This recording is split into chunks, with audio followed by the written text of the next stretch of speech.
Diyos maray na hapon sa gabos po na nakatutok digdi sa tuyang namumutan ng istasyon ang Veritas Legazpi 1008. Welcome po digdi sa tuyang programa na Perspektibo. Digdi po sa programang ini sa tuyang pinaghihiling ko nano ang mga issues sa tuyang palibot. Inihiling taman, pinagkonsidera niya to ang mga opinyon, ang mga kuro-kuro, mga perspektibo, no? Kan mga involved, and at the same time pinagpapahiling niya to ang perspective kan sa tuyang pagtubod kan sa tuyang inang simbahan. Sa mga naabot po kan sa tuyang broadcast, nayaon sa saindang mga harong, sa saindang mga parokya, sa mga offices, sa mga business establishments, mga tindahan, sa mga ospital, sa mga saudan, sa mga lunadan, maray na hapon po, no? Kung naabot ka mo kan sa tuyang broadcast sa paagi ka na Veritas TV, na iyo po ang DCTV Channel 2, asin man po sa paagi kan sa tuyang Facebook page na Radyo Veritas Legazpi. Good afternoon po sa Indo, mga katiwala. Yan. Ito po pala, gusto kong pasalamat itong kinibong post-Valentine celebration. Ano kang nakaaging Biyernes duman sa Albay Astrodome, no, dakol so nagduruman, and salamatunon po sa tuyang mga sponsors, sa mga nagbakalin tickets, and of course sa tuyang DMSI staff na nagtawkan sa idang sa diri tangani sana na maging successful itong sa tuya na celebration, no, post Valentine celebration, no, and sarayawan, magayunon mga matitibay sa mga nagdruman, ano, nabirigla kang mga moves ninda, no? So salamatunon po sa Indo, no, sa mga parokya po na napadagos nagsuporta sa tuya, no, sa Katiwala 1008 community. Salamatunon po sa Indo. So ano ang sa tuyang pag-urunan ngunyan mga katiwala? Siguro bagayon ining panahon na kung sain, no, nakalawg na kita actually sa election period, no, sa pagkampanya, no, at least sa national. And malaw kita sa ngunya na Marso, digdi naman sa tuyang local. May magayon na pinaluwas. Actually, this was in 1998. Yan, 1998. Pinaluwas kang Catholic Bishops Conference of the Philippines. As in, iyo ini ang basihan, ano po, kan relasyon, no, kang simbahan, as in kan politika. Tangani na mas masabutan po nyato, no? Kung nyata nga ita siging taram ni arog kay ini napadi, nyata nga ita siging taram ni arog kay ini manunungod sa mga social issues. Ano po, may basihan po paano iyan, no? May basihan. Asin saro ini sa basihan. No? Kung gusto po nindo na maghanap din basihan, at least igwa kita ni nagkakapira ng mga Vatican documents. No? Bako lang po ini sa Diocese of Legazpi. Kundi ang basihan niya to Enot Gaudium et Spes, no, The Church in the Modern World, na pinag-publish kang 1965. So sa tuyang Catechism of the Catholic Church na pinag-publish kang 1994. Centesimus Annus 1991. Solicitudo Rei Socialis. Mga kwan po ini, you can search for this sa internet, readily available po ini.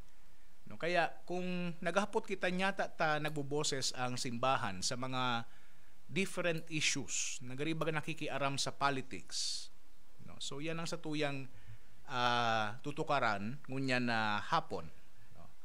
And susundon niya to ining pinaluwas kang Catholic Bishops Conference of the Philippines na Catechism on the Church and Politics.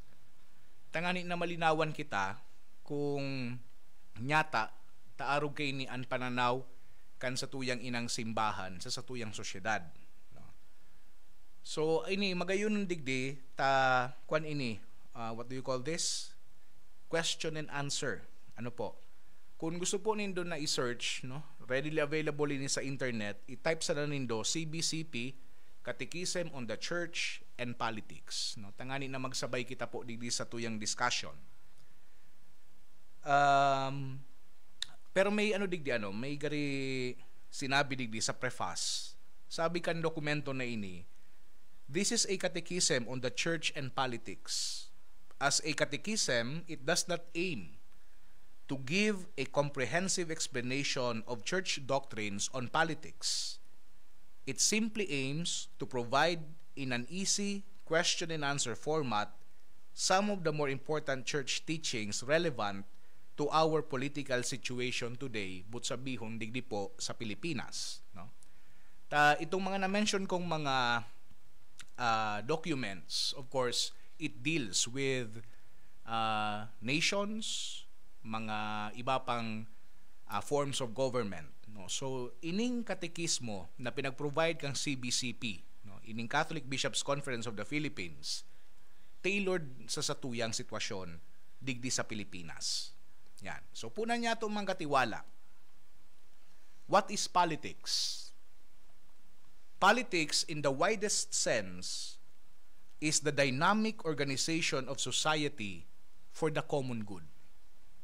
So yan ang working definition niya to. The dynamic organization of society for the common good. So nahihiling ta na tulos duman kung ano ang objective kang sosyedad. It is for the common good. Pag sinabi niya itong common good, no, karahayan kan kakabsan. Bako sa nagkakapira po, ano? Karahayan kan kagabsan. Kung siri nga kaini ang definition kang society, then it calls for the responsible, active participation of all citizens. Gabos na syudadano, kung ano man ang trabaho mo, padi ka man, madre, reporter, broadcaster, paratyenda, tricycle driver, basta syudadano ka, inaapod na magpartisipar digdi sa politika. No, so malinaw po yan.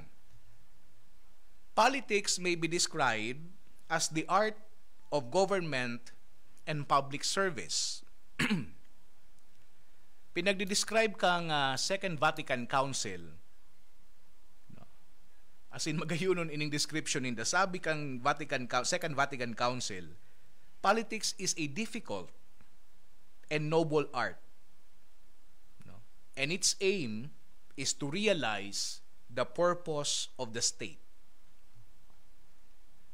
Pero may napod man kitang partisan politics. Ano man ining pag sinabi man niya to na partisan politics, ano ini? It is the competition to win or to retain positions of governmental power. Kaya may note digdi ang Catholic Bishops' Conference of the Philippines, sinasabi ninda, kung siri nga kaini ang pag sinabi niya itong politics, which we mean partisan politics, therefore clerics and religious are forbidden by church law to be involved in partisan politics.